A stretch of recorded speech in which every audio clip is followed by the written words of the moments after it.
Lo primero de todo, agradeceros bueno, haber venido a ver la función, quedaros ahora a este encuentro con el público y el equipo artístico. No sé si conocéis un poco cómo funciona, pero básicamente nosotros moderamos el evento, pero disculpad los nervios.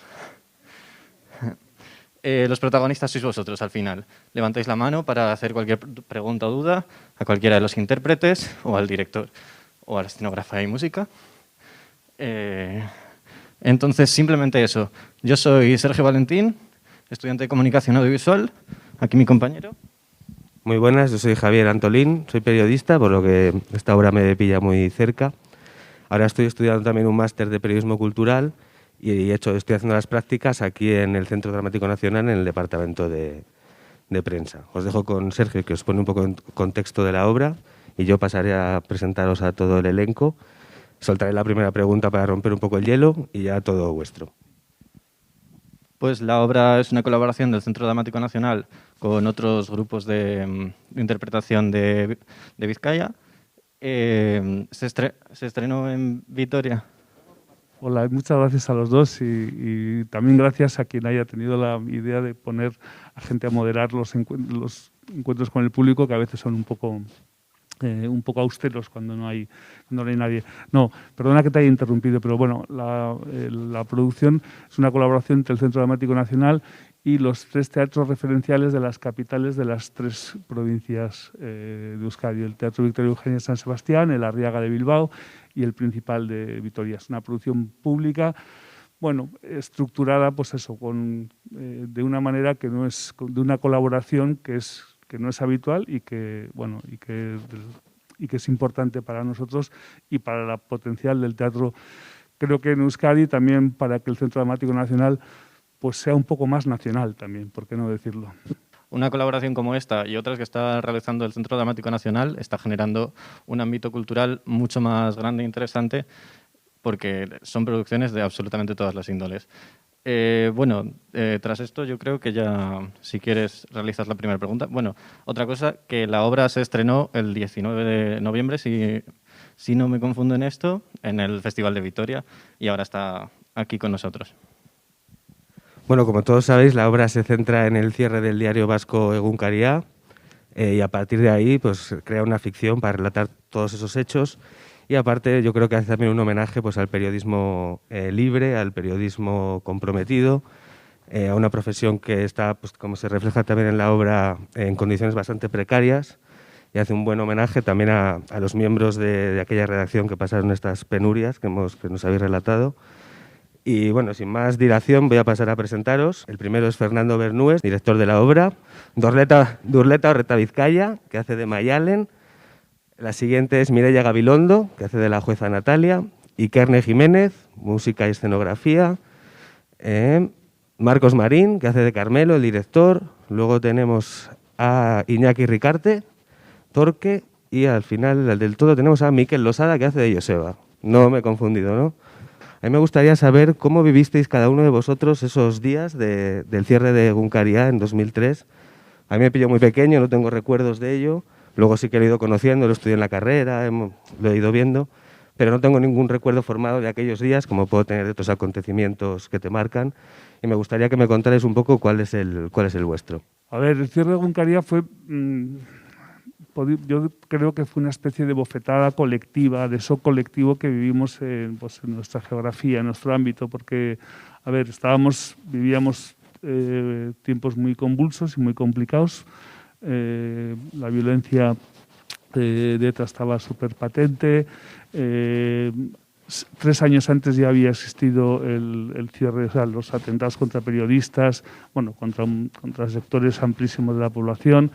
Y en ese contexto, 3 años antes había cerrado el periódico Egin, más vinculado estrictamente a la izquierda abertzale, pero es verdad que el periódico Egunkaria, que fue un periódico que nació, como se cuenta en la obra, con la aportación y con el arrimar el hombro de muchísimos sectores de la población, y que ideológicamente era pues de un espectro mucho más amplio y que no había ninguna vinculación,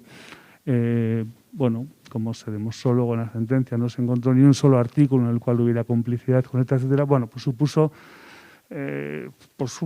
una bofetada a las aspiraciones bueno, pues de tener pues un periódico que también diera voz a la comunicación y a la producción cultural en un idioma, y que se había levantado pues con el esfuerzo de mucha gente. Si cada día un periódico de alguna manera es volver a empezar a subir la piedra por la montaña, pues en aquel momento levantar un periódico otra vez pues suponía bueno, pues un poco un abismo, ¿no? Y yo creo que bueno, las imágenes que se ven un poco de la manifestación que hubo en San Sebastián lo cuentan todo. Yo creo que está registrada como la mayor participación en la historia y hay una historia larga, digamos, de respuesta social, ¿no? Pues eso, fue un poco un shock, una bofetada en las aspiraciones y y en la normalización de la vida cultural y social y comunicativa, etcétera, ¿no? Bueno, pues para mí también fue algo terrible, emocionalmente muy duro, porque bueno, hay una aspiración, hay una necesidad, ¿no? También de vivir en euskera, ¿no? Entonces fue como algo muy, muy duro y muy injusto. Lo vivimos como algo, eso, ¿no? Como ha dicho Fernando, una bofetada, pero muy profunda, porque ya entonces no podemos vivir en euskera, ¿no? Fue algo muy, muy fuerte. Entonces yo recuerdo una manifestación terrible, muchísima gente de todas las edades, niños, ancianos. Fue realmente muy fuerte y emocionalmente muy potente. Y yo lo viví de esa manera. Pues buenas tardes a todos. Pues yo parecido también en esas manifestaciones, con estupor, con mucho susto e incredulidad. O sea, como que era como un sueño, como una pesadilla que decías, ¿cuándo vamos a despertarnos, ¿no? Y ver que no está siendo real. Porque yo creo que muchos no nos podíamos creer que de verdad estuviera pasando lo que estaba pasando.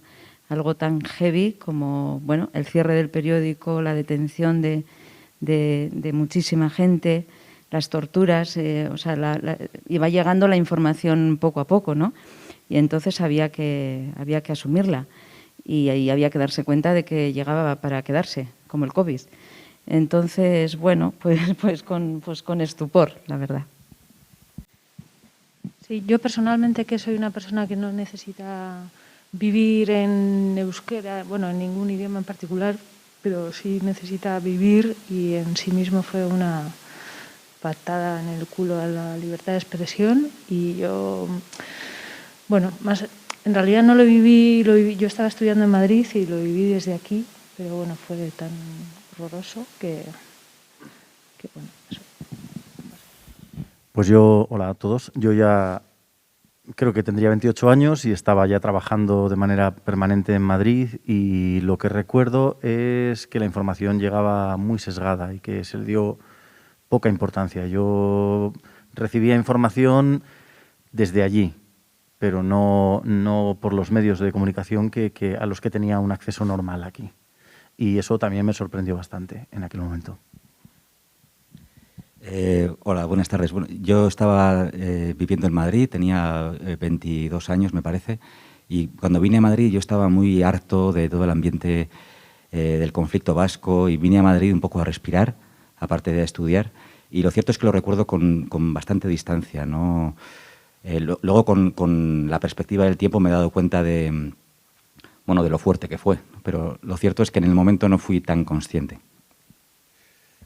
Hola, buenas tardes. Sí, yo lo viví con muchísima incredulidad y mucha rabia, porque no daba crédito que se pudiera hacer algo así. Recuerdo que en casa pues fuimos toda la familia a Donosti, a la manifestación, y la vivimos muy emocionados, con mucha emoción y mucha rabia por eso, porque no dábamos crédito que se pudiera hacer algo así. Hola, muy buenas. Lo primero, enhorabuena por vuestro trabajazo, he disfrutado mucho.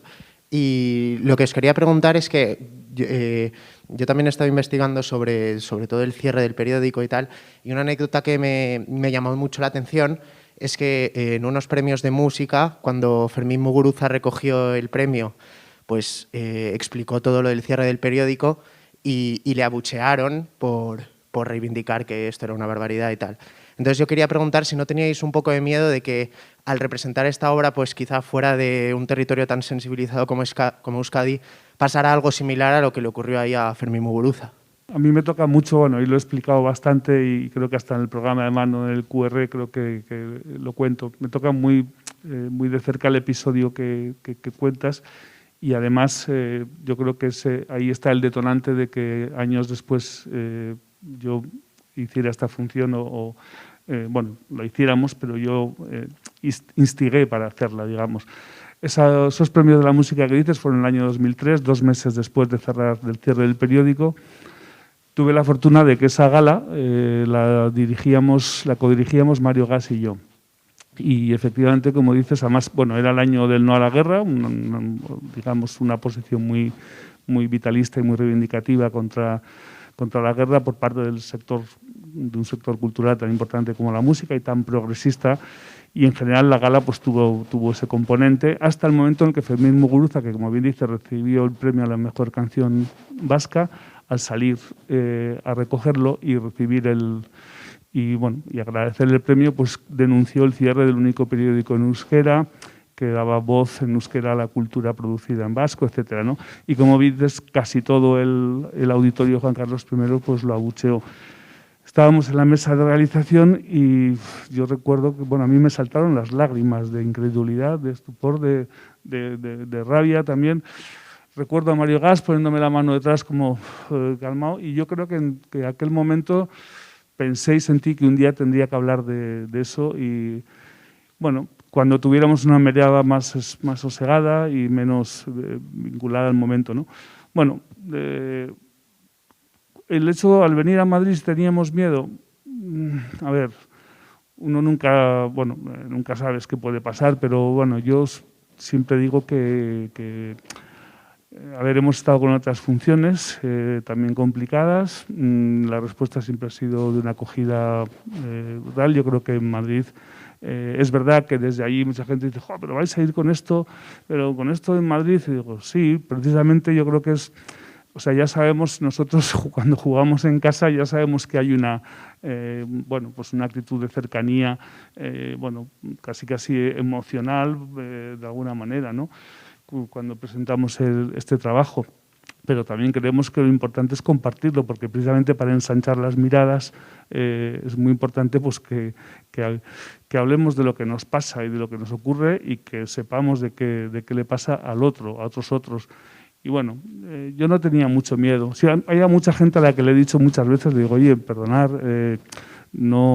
esa imagen también desde fuera de que Madrid es es la cueva del lobo y tal, digo, bueno, no sé, que nos acordemos que, bueno, está muy lejos, pero en la guerra civil lo último que cayó fue Madrid y eso es por algo. Y hay mucha gente dispuesta a defender la libertad, la democracia, la libertad de opinión y muchísimas cosas. Entonces, bueno, pues no, hombre, no nos gustaría que se hiciera una vez más. El problema cuando pasó el cierre de Egunkaria es porque se estaba vendiendo un relato que consistía en decir toda la comunicación producida y la cultura producida en euskera o estaba amparada por ETA o estaba directamente gestionada por ETA, ¿no? Y semejante barbaridad es la que nos provocaba indignación porque es una perversión absolutamente malintencionada, porque lo único que persigue es intentar fabular que todo el mundo que se comunica en una lengua eso significa que convive con el terrorismo. Es una barbaridad que desde muchos medios de prensa se instigó y desde las barbaridades que se dijeron. Otra cosa que nos dolía mucho del cierre fue también que el perfil de las personas que habían levantado Egunkaria o que estaban en el Consejo de Administración era un perfil, bueno, desde algún jesuita. El otro día nos relataban que en el juicio, cuando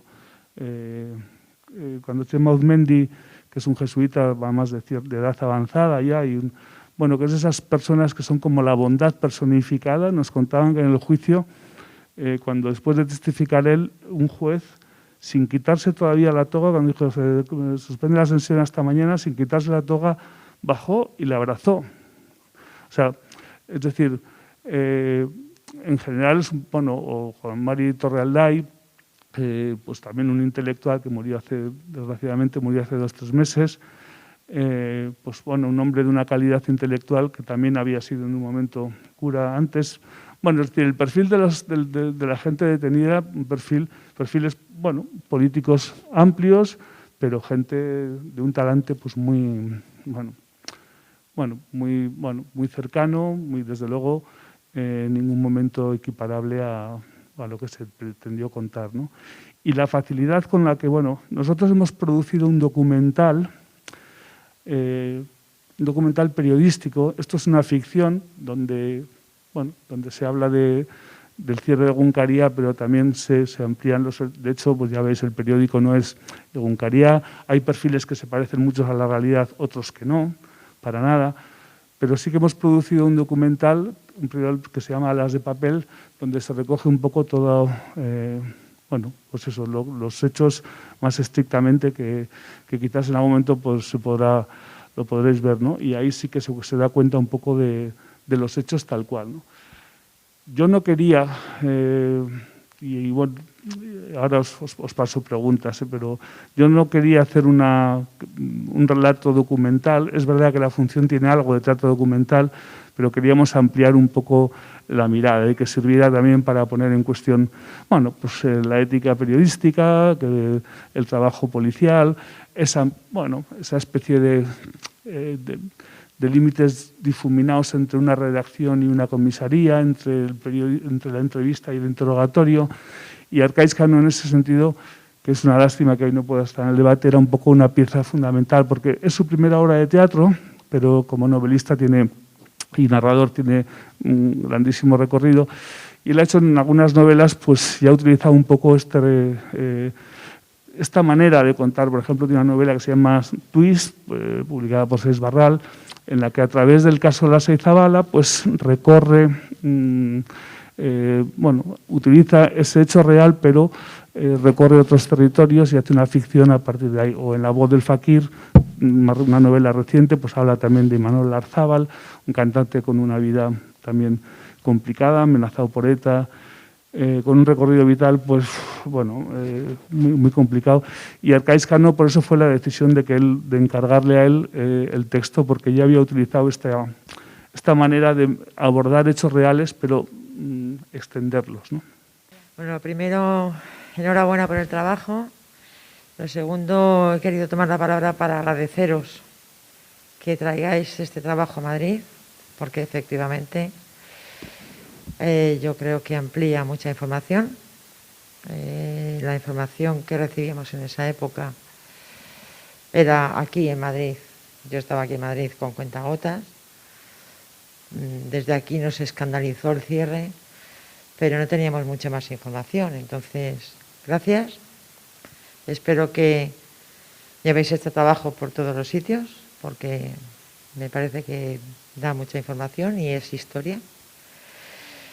Y una preguntita, ¿esto hubiera sido posible sin una colaboración como la que has descrito de los 3 teatros vascos, de Teatro Dramático Nacional, etcétera? ¿Hubiese sido posible por una vía más, digamos, comercial? No sé. Y ahora una curiosidad pequeñita. El hecho de que los actores que hacen de torturadores no estén aquí es por alguna razón. Es que no te conocía con esto. Es que, uy. Bueno, pues nada más que eso, gracias.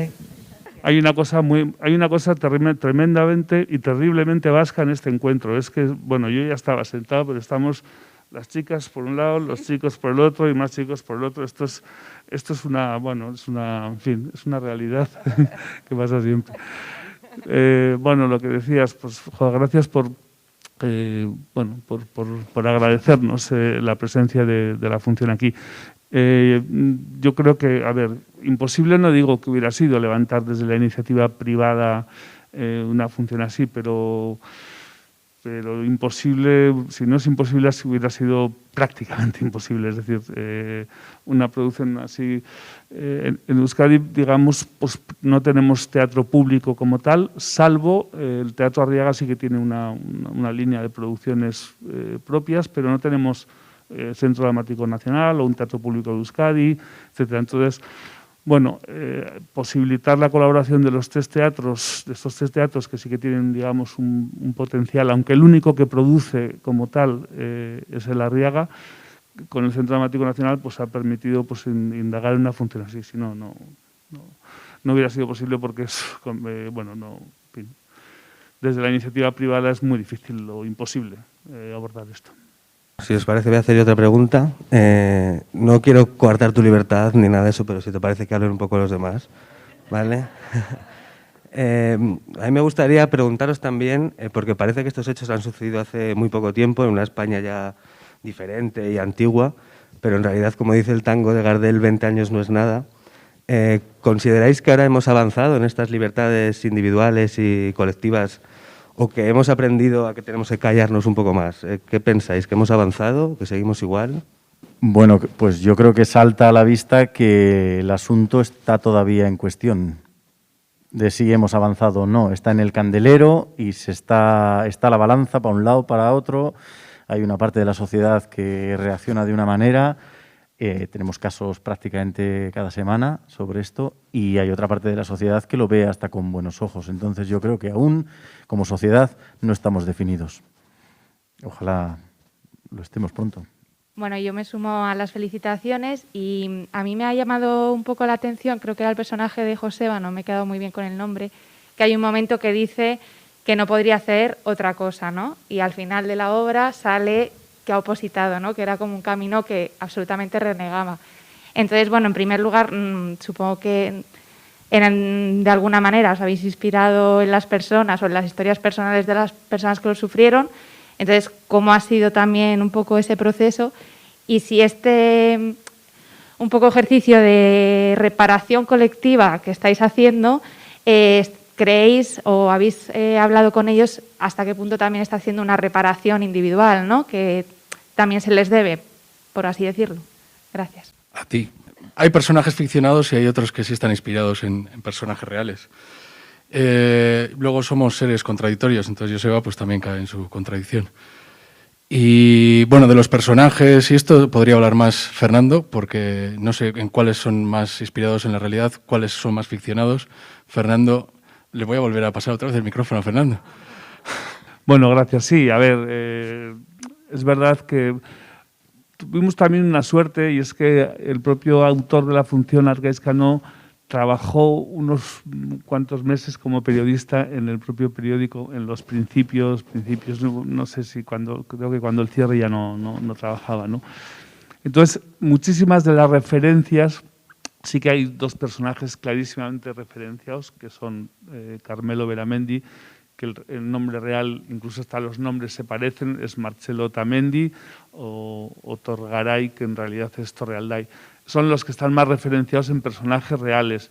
En los otros hay pinceladas de muchos de los personajes, de gente de periódico, y es verdad que hay una continua mutación en el periódico desde las afecciones y las desafecciones, que es algo que yo creo que Arcaiz tenía mucho empeño en no hacer en ningún momento, porque tampoco lo es, una redacción de enfervorecidos defensores de ese periódico, sino gente con muchas dudas, muy conscientes de la precariedad en la que están instalados, de las contradicciones de ese periódico, etcétera, ¿no?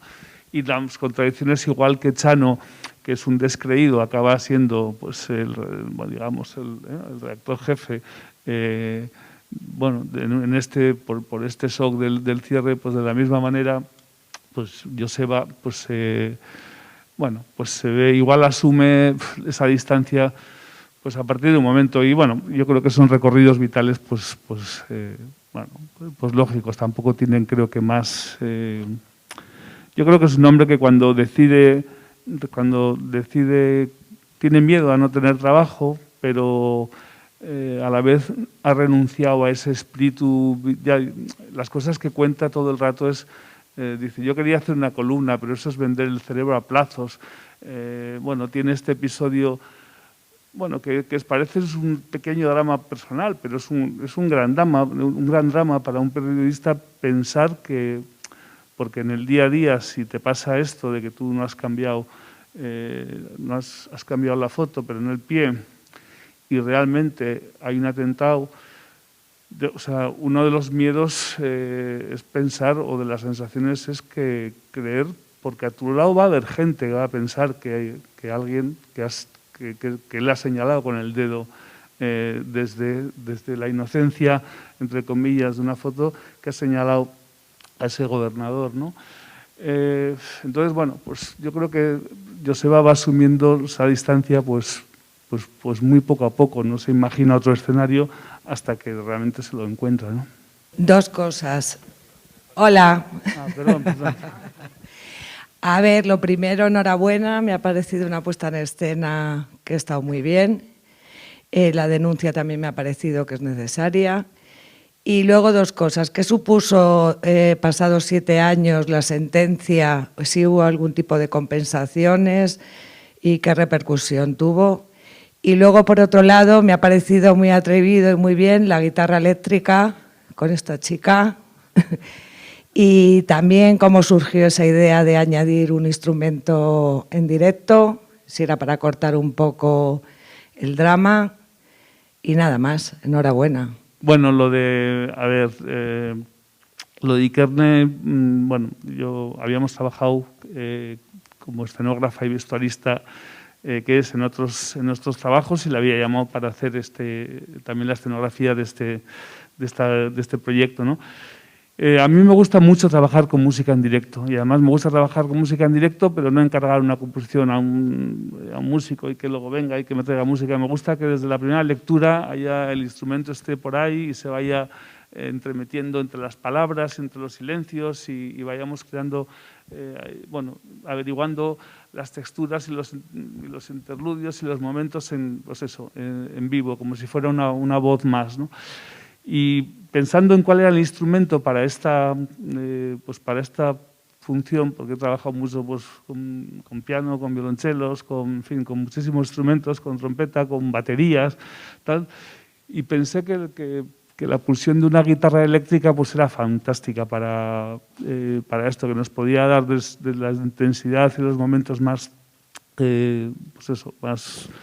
violentos, más contundentes, más tensos, a los momentos casi de una balada emocional, de momentos más duros, ¿no?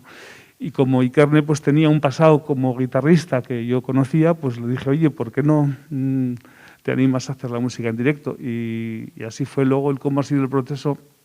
Ella lo puede contar un poco más. Y solo por contestar del otro, yo creo que no ha habido compensaciones. No ha habido compensaciones. Bueno, la sentencia fue pues muy liberadora, por supuesto. También Marcello Otamendi continuó una sentencia del Tribunal de Derechos Humanos de Estrasburgo, porque Marcello llevó las denuncias de torturas ahí y se condenó a España. Yo creo que no se condena por las torturas, sino se condena por no investigar las torturas, ¿no? Ahí hay un territorio, bueno, en este país que no hemos sabido gestionar todavía las cunetas del franquismo, de la guerra civil, pues es muy difícil aclarar este territorio, pero bueno, yo sé que el gobierno vasco creo que hizo con forenses, siguiendo el protocolo de Estambul, etcétera. Bueno, pues hay recogidas casi cerca, bueno, no llegan, pero hay recogidas como casi 4.500 o más denuncias de abusos policiales, ¿no? Desde los 70 hasta los años 80, 90. No conozco el informe exhaustivamente, pero es un territorio en el cual no se puede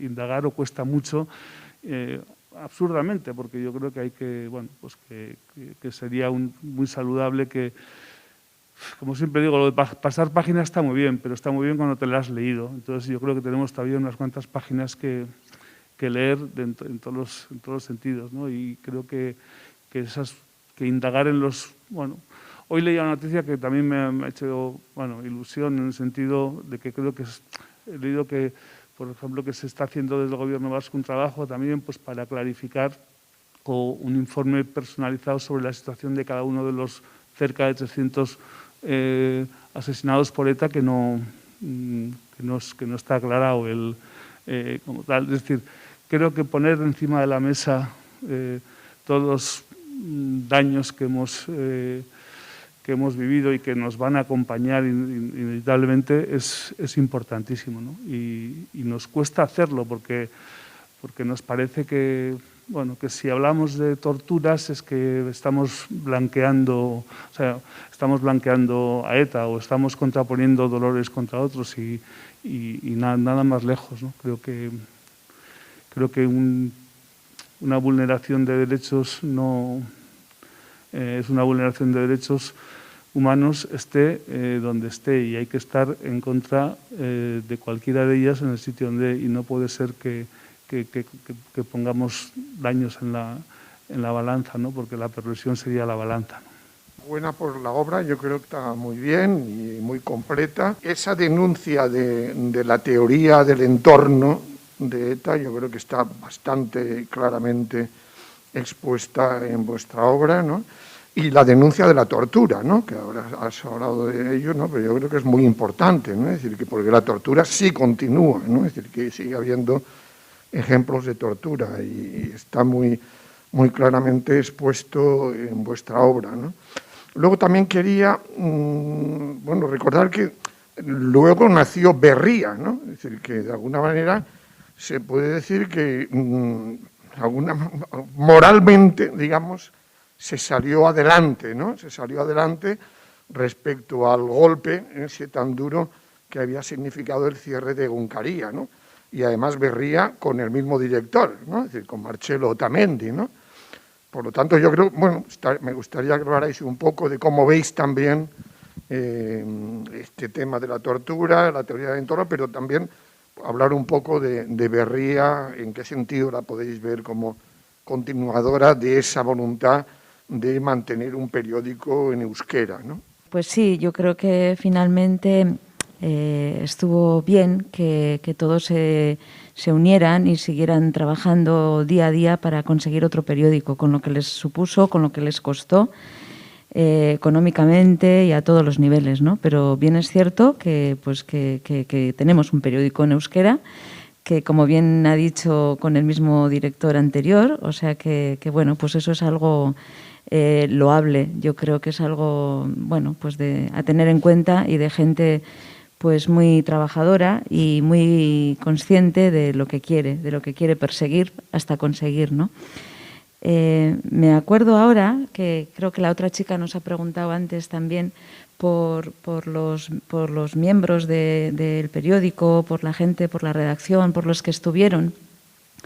Y me acuerdo ahora que cuando estábamos ensayando, cuando se estaba acercando el estreno, decidimos hacer un pase privado antes de estrenar, digamos, para todos los trabajadores de Egunkaria, algunos de los que siguen trabajando en Berría y otros que estuvieron en su día en Egunkaria. Y fue de los días más importantes para nosotros, o para mí por lo menos, como artista, digamos, pues porque era muy importante lo que íbamos a recibir de ellos, ¿no? Cómo lo iban a recibir ellos.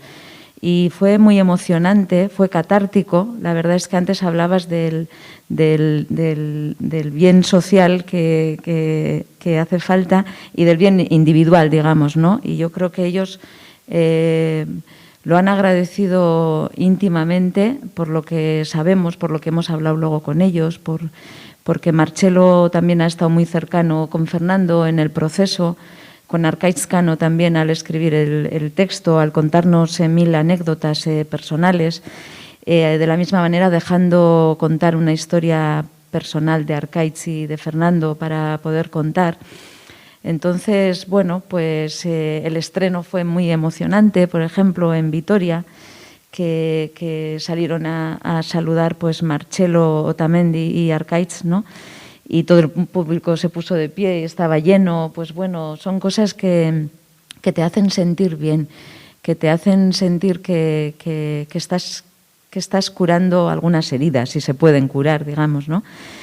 Y no sé, poco más. Igual me he ido por las ramas, pero es lo que me ha salido. No, con lo que decías de reabrir el periódico Berría, el juego en castellano se pierde un poco porque la traducción no es viable, pero cuando el director es Berría, que quiere decir nuevo, es un poco, está en la dedicatoria que en la ficción que hemos hecho, digamos, está en la dedicatoria que Torregaray le hace a Carmelo en el libro Los papeles de Sísifo, ¿no?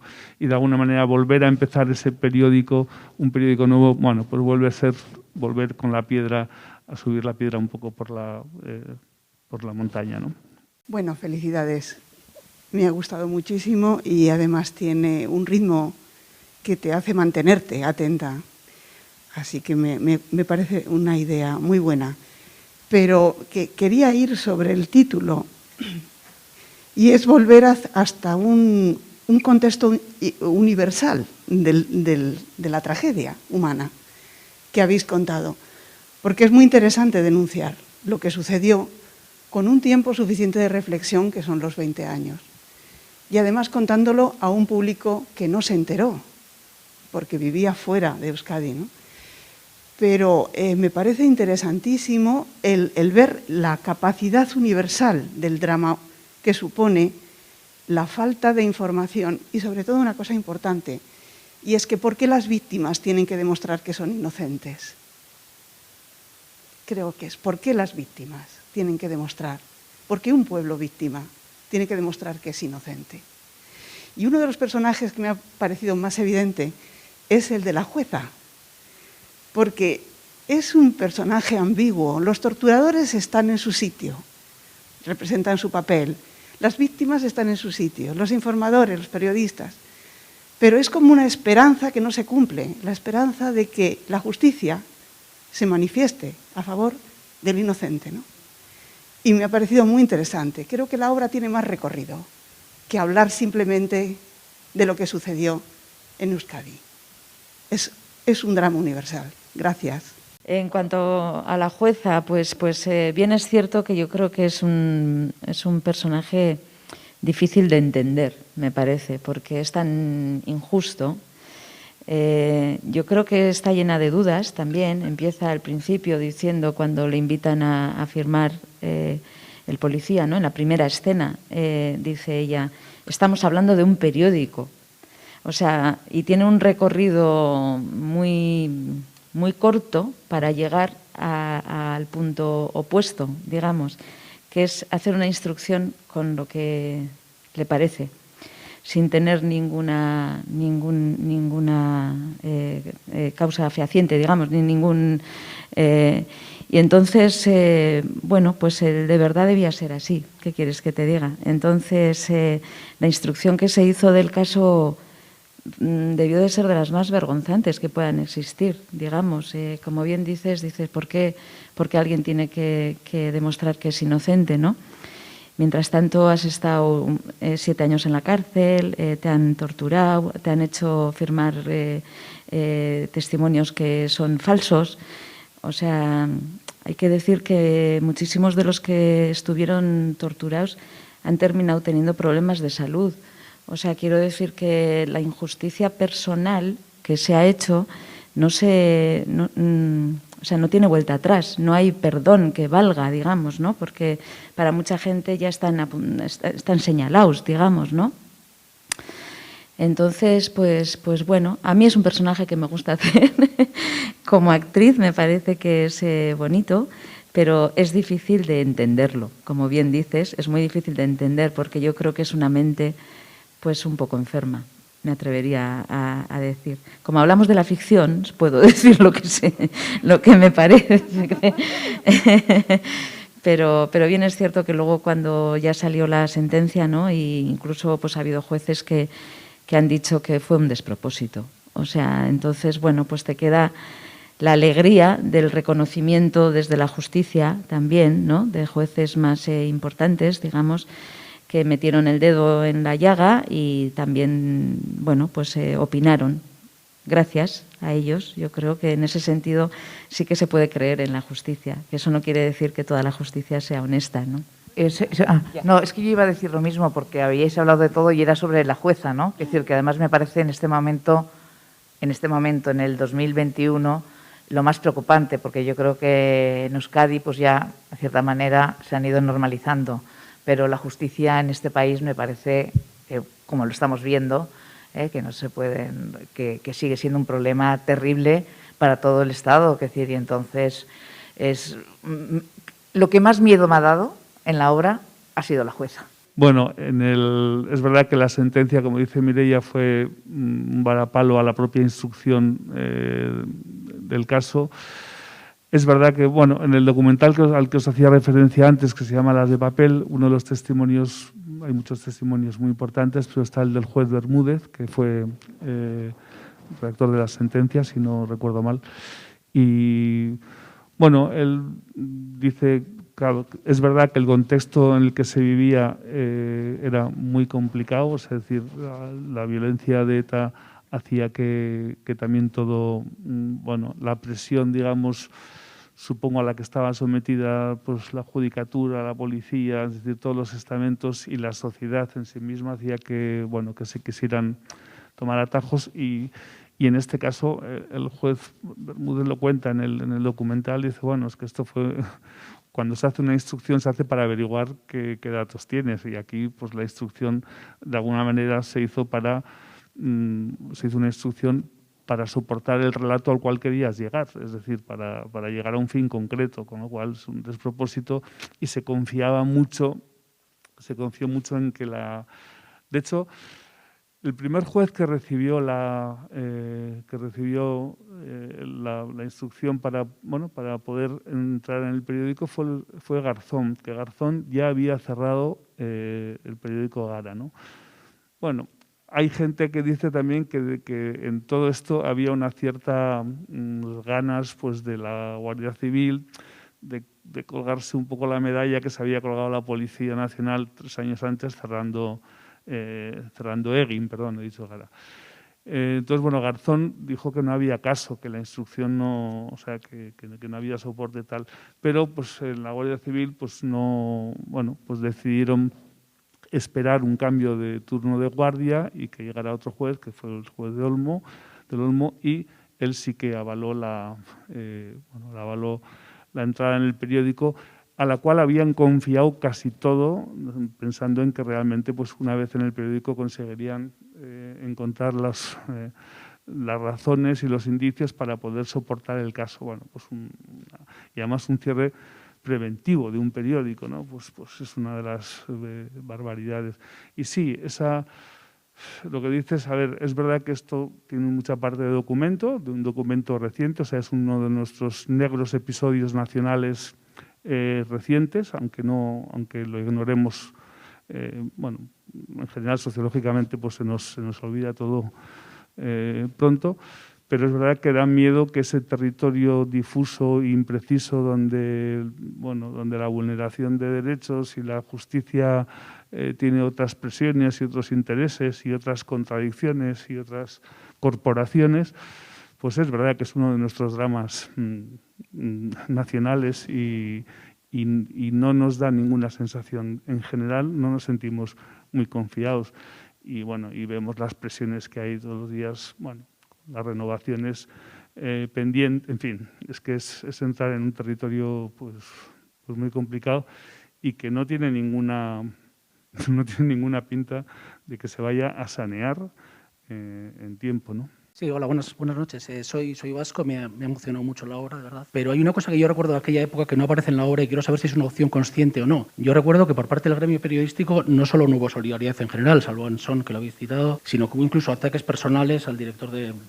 Egunkaria, ataques homófobos. Es decir, el gremio periodístico para mí también fue un horror en aquel momento. Y la opción de que esto no aparezca en la obra, no sé si es perro no come perro o no se ha querido sacar, porque una de las cosas que más me espantó a mí y a mucha gente allí fue que con un caso tan evidente y que mucha gente estaba solidarizándose con los periodistas por los ataques de ETA, etcétera, que ante este caso nadie dijera nada, incluso lo apoyara, incluso insultaran periodistas muy famosos de España, insultaron a Marcelo Otamendi de manera muy grave y de este tema ni han dicho perdón ni aparece en la obra. Entonces quiero saber si es una opción consciente el que no aparezca o sería demasiado, o no queríais meter todo, o porque quiero que la gente sepa eso, que no solo hubo olvido, sino que hubo... Sí, no, hubo y muy grave. Una vez más me remito a este documental de Alas de papel, donde sí se escucha a muchísimos tertulianos con mucha impunidad hablando de Marcelo Otamendi, de un compañero de profesión, de una manera intolerable, bueno, acusándole, de, por supuesto, de connivencia con la dirección de ETA, de estar ejerciendo no el periodismo, sino el terrorismo, sin ningún argumento. Y además, como estás diciendo, como dices, algunos periodistas muy reconocibles y que a mí incluso alguno de ellos hasta me duele casi en lo personal, porque no me esperaba nunca esas tal.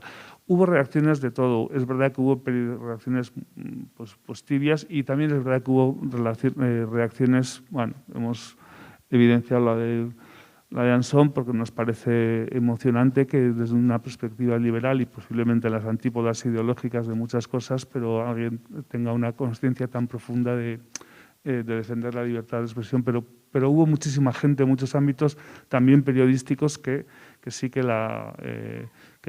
condenó el cierre.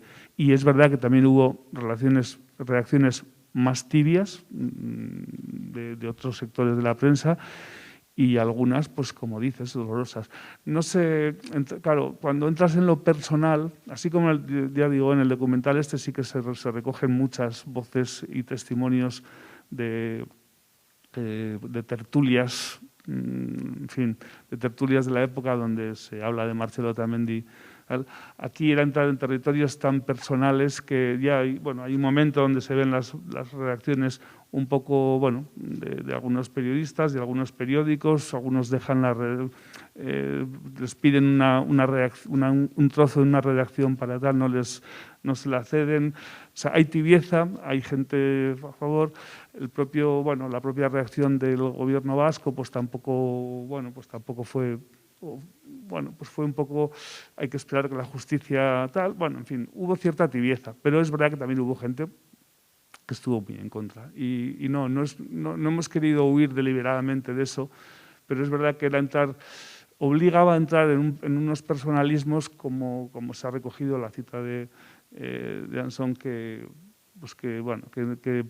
es difícil seguir alimentando la ficción si entras en esta guerra personal, ¿no? Muchísimas gracias por la obra, me ha encantado y emocionado. Yo creo que es necesario que estas obras se divulguen y se hagan. Es necesario día a día.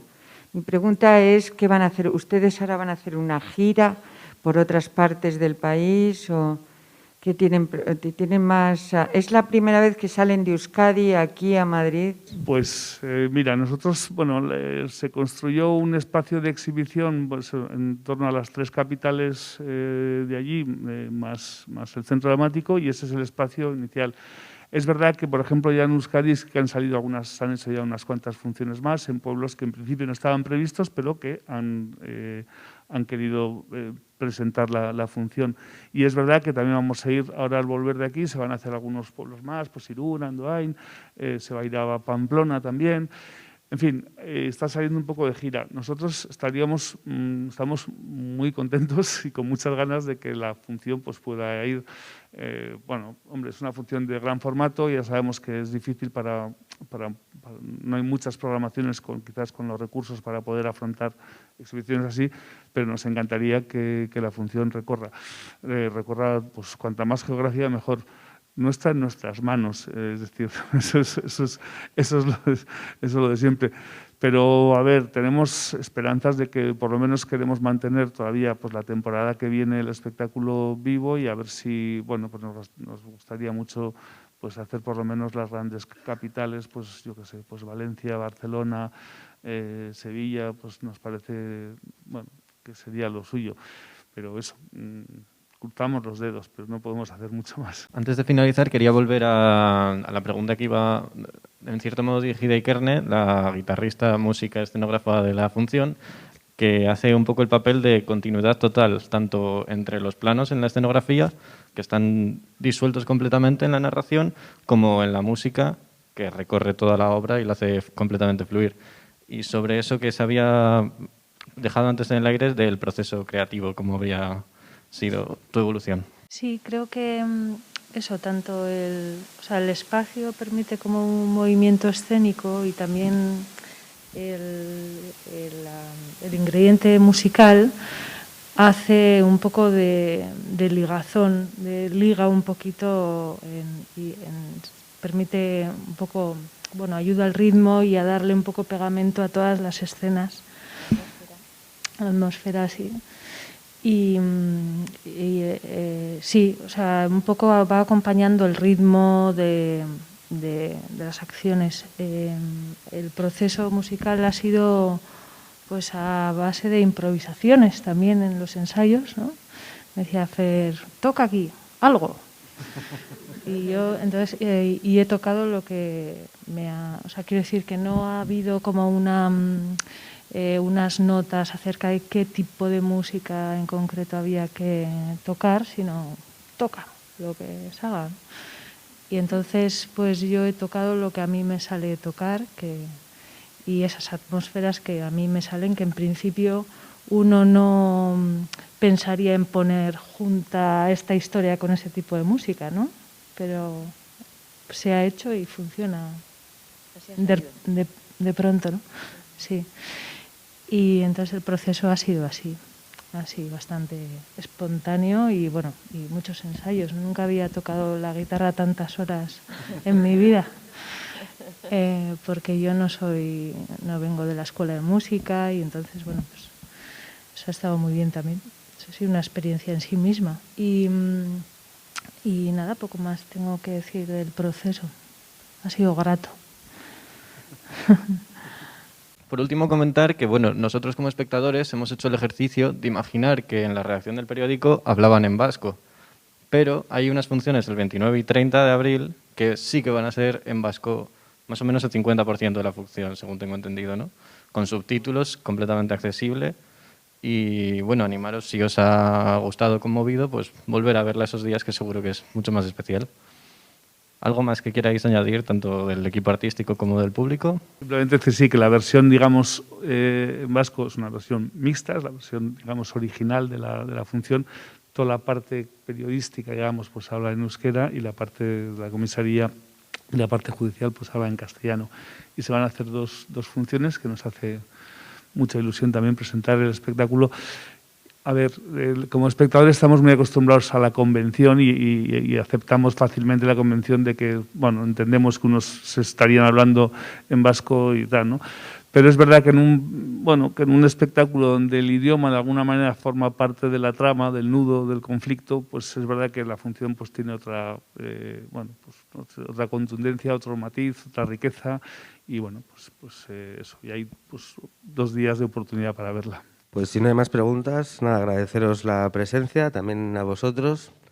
Y nada, ha sido un placer, y para casita que apremia el toque de queda ya.